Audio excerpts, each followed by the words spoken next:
আরে বড় ভাই আমি তো আপনার কাছে আইছি। কিসের জন্য? আরে ভাই আপনার এই তো আমি খুঁজবা লাগছি। আল্লাহ বেটা আমাকে খোঁজে না, এমন কোন লোক আছে এই দেশে? আরে ভাই আপনারা আছেন দেই তো আমরা আসি, এই আদমের শেষ ভরসাই তো আপনারা। আল্লাহ বেটা কাজের কথা ক। হ্যাঁ বেটা ওই দিক দিয়ে বসে কথা কই।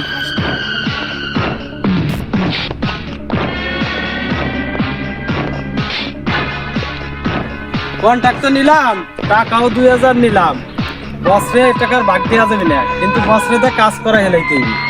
উস্তাদ প্রত্যেকটা কাজে টিটুর অপারেশনে পাঠান, আমার একটা সুযোগ দেন, দেখেন অপারেশন করি কেমনে। টেরও পাবেন না আপনি।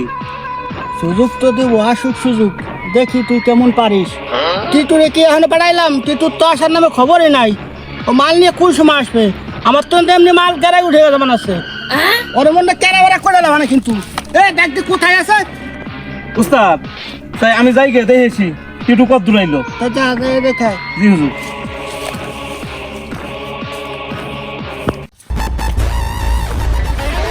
উস্তাদ কই লাইছি, কোন টাকাটা কই দিয়েছি উস্তাদ? কোনটা? একবার শোয়াইয়া। বাট্টা এটাই আমার নেশা, এটাই আমার পেশা। কারে মারতে হবে এটা ক। কারে কুপো কাজ করতে হবে। উস্তাদ শহরের ছেলেকে মারতে হবে। শহরের ছেলেকে মারা যাবে না।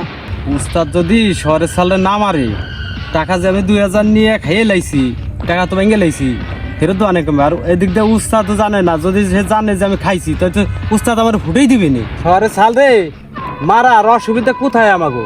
বেটা শহরের সাল একজন আর গ্রামের 10 জন, তাও তো পারা যাবে না। শহরের সালে মারা যাবে না। এ ভাই আমার সেই কাজটা তো আজকেও হইরে দিলেন না। এ ভাই সেই দরবারটাই উস্তাদের কাছে আমি সারবা লাগছি। বেটা এটা কি তোর কাজ? বড় ভাই আমার বাপ দাদার খেলের সম্পত্তি, আমি সেই বুঝতে যাওয়ার না। আমি আজকে সকালে গেছি, আমারে দাওয়াইয়া উঠাইতেছে।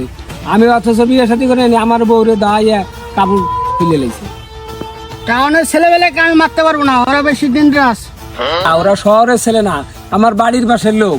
আমার বাড়ি হলো গেউসা, ওরা আমার প্রতিবন্ধী।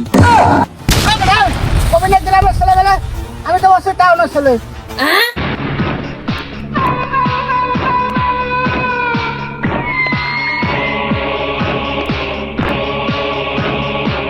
বেটা আমি কিলটু মস্তান, তুই আগে তো বলবি না যে গ্রামের ছেলেবেলা একটা ফায়ার করবো, সাথে আর নারী বুড়ি বাইরে যাবে।